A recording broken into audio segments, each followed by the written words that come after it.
Statesman reader Joanne Traver has a question for the paper's What Is That team?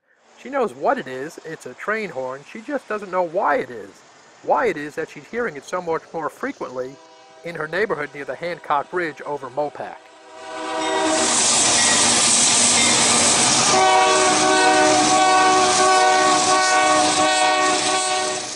The answer, as it seems to be for many things in Austin these days, is the Mopac Improvement Project. These folks are working on widening the bridge over 2222 in the northbound direction. The train whistles are a warning to make sure they're out of the way when the train comes through. They work pretty close to the tracks.